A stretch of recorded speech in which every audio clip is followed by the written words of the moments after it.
Dernièrement, j'ai vu un commentaire, des commentaires. Un qui demandait pourquoi, pourquoi je chialais pour les affaires de mise à terre, des choses comme ça. Bon, si vous regardez ça là, au niveau des lois, entre autres physiques, puis si vous regardez ça au niveau magnétique, électrique, si vous le regardez comme faut, là, ce qui est en ciel et terre peut accumuler une charge, mais dès qu'il va toucher terre, il va se décharger dans le sol. Hein? Anciennement, les enfers étaient topologiquement des mondes souterrains. Il y avait quoi d'autre donc aussi? Ah oui, l'astral. Si l'astral n'est pas intelligent, comment il complote? Mais l'affaire, c'est pas que l'astral n'est pas intelligent, c'est qu'il n'est pas conscient.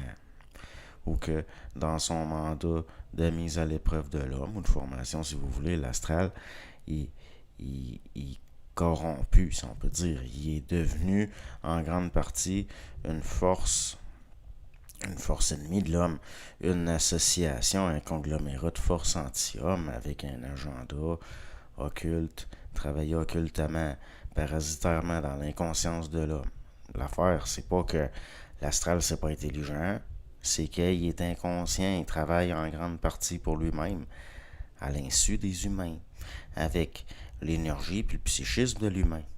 L'astral, c'est hiérarchiser aussi les gens qui ont affaire dans leur vie à des gugus, à des petites affaires. Bon, ça, c'est de la faune, si on peut dire. Ouais, si on veut, c'est pas comme les intelligences sataniques de l'astral, les principautés du royaume des ténèbres. Ce qui était appelé comme ça, les affaires comme la fascination des masses ou d'autres types de charismes qui peuvent être accordés par des forces de même, bon, ça, c'est pas commun. Il reste que c'est pas commun. L'astral, c'est vaste. Les forces astrales, c'est vaste. Comme les intelligences des planètes, les influences aussi, parce que c'est pas pareil. L'astral, c'est pas juste les mondes souterrains, c'est le ciel, la terre aussi. C'est supposé être vu même dans la vie de tous les jours, mais là, je parle au niveau de la petite faune. La petite faune, c'est la densité de l'influence ou le type de support qui change. C'est mal vu de parler de ça, même surtout ceux qui s'occupent de ça, même. De toute façon, rendu là, vaut mieux même pas en parler. À part pour des exemples pratiques. Trop penser à ces choses-là, c'est déjà perdre la raison. C'est que oui, il y a de la coordination à certains niveaux, mais dans leur vie, la plupart des gens n'auront jamais affaire à des hauts niveaux de manifestation. Être au courant de tous les types d'expériences, c'est inutile, c'est juste troublant, comme une fascination malsaine, inutile, peut-être même nuisible. Encore aujourd'hui, il y a du monde qui porte des costumes de cérémonie dans des salles avec des inscriptions kabbalistiques sur le sol, qui s'adonnent à des cérémonies où ils s'humilient devant des forces qui les dominent, parce que ces simagrées-là, ces affaires-là, c'est une façon d'humilier, d'avilir l'humain pour le dominer. Que ce soit ce que certains appellent la théurgie, ou que ce soit ce que certains appellent la goétie ou des formes de nécromancie, ou peu importe là, le genre de cérémonie, il y a encore des gens qui s'adonnent à ça, puis c'est un pacte au fond, quelque part une trahison envers eux-mêmes. Comme les gens fascinés par le spiritisme, c'est du haut degré de manipulation. Si ce qui se tient en pleine lumière, c'est souvent sous la loi du mensonge, imaginez ce qui se tient dans l'ombre. Hein? Regardez la nature animale. La nature animale, par exemple, avec ses proies, ses prédateurs, sa hiérarchie, sa dureté de loi de survie. Puis regardez la nature humaine avec ses rapports sociaux, avec ses proies, ses prédateurs, puis la dureté de sa loi de survie. Pensez-vous que dans l'invisible, c'est pas comme ça? Que dans le reste de la nature, c'est pas comme ça? Jusque dans ce qui est de plus subtil, il y a des gens, ils font pas confiance aux banques, au gouvernement, mais ils font confiance à des voyantes, à des tirages de cartes, des choses en rêve, les horoscopes alouettes, les anges, les extraterrestres, les saints. Avoir confiance, être en confiance, puis avoir confiance en quelque chose, c'est pas pareil. J'ai confiance, mais j'ai confiance en rien. Savoir quelque chose, savoir que vous savez, c'est être en confiance, puis c'est lié à votre conscience. Dès qu'il y a des cérémonies à gogo avec des costumes, que vous voyez que vous voyez une volonté de se servir de l'ambiance, ça sent pas bon.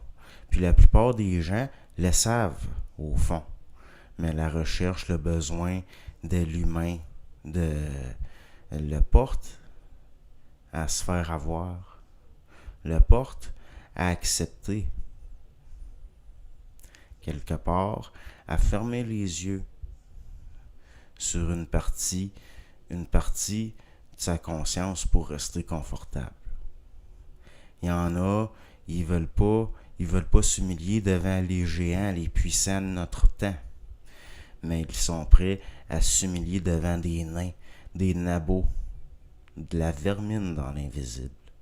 Dans notre monde, il y en a qui ont des puces. Les puces sont elles-mêmes parasitées. Il y a des tiques. Hein? Des pensées parasitaires, ça existe. Des influences exogènes, pathogènes, ça existe. Jusque dans le mental, ça peut partir du social. Il y a des individus qui ont réussi socialement, mais qui n'ont pas d'identité. C'est plein. Ceux-là sont très vulnérables aux influences et servent à les propager souvent. L'astral, c'est pas qu'il n'est pas intelligent, c'est que c'est à nous autres d'être intelligents. L'astral doit servir à la construction de l'identité réelle par dégagement, si vous voulez. Puis ça, c'est un processus de conscientisation, de stabilisation, dans le fond, d'un point de gravité, d'un début de conscience intégrale. L'astral, il faut qu'il devienne un stimulant de l'intelligence dans l'homme de plus en plus, comme une réaction immunitaire. Il faut que l'individu soit l'œil dans la tornade astrale. Ce que l'individu sait dans le secret de sa conscience doit servir à le préserver des naufrages du collectif. Si l'individu a la certitude de sa conscience, il aura conscience. Il aura confiance aussi. Pas confiance en quelque chose. À un moment, l'individu doit se sentir trahi par l'invisible, seul et abandonné. Il doit abandonner les chimères de l'enfance de sa conscience. Ça sert à rien de se couper des autres ou du monde. La bêtise ambiante devrait être un stimuli qui engendre de la persévérance puis de la résilience avec du discernement. Plus c'est désajusté, plus ça devient un stimuli d'adaptation. C'est dans le secret de sa conscience que résident les causes des capacités d'adaptation d'un individu présent qui a de la présence. La sensibilité doit être un outil, pas une excuse pour déserter la société. Un développement de la sensibilité implique de développer une capacité de tolérance, pas au sens d'une résilience ou d'une acceptation, mais au sens d'une capacité de continuer comment je pourrais dire ça, de continuer de vivre en société, de continuer à côtoyer l'humain sans se heurter d'une façon constante. Ça prend de l'observation, de l'ajustement, du respect, même des fois, pour des gens que vous considérez qui vous respectent pas quand même. C'est dans le fond avoir de la conscience. La sensibilité, il faut que ça devienne aussi avec de l'endurance. Des fois, c'est d'endurer les autres, mais avec du discernement. Il faut que ce soit ajusté. La conscience réelle, c'est pas une altération de la conscience psychologique, c'est une épuration. C'est-à-dire que la conscience psychologique finit par être identifiée pour ce qu'elle est. une structure de traitement de l'information située dans le mental inférieur. Il ne faut pas non plus aller contre sa sensibilité d'une façon non ajustée.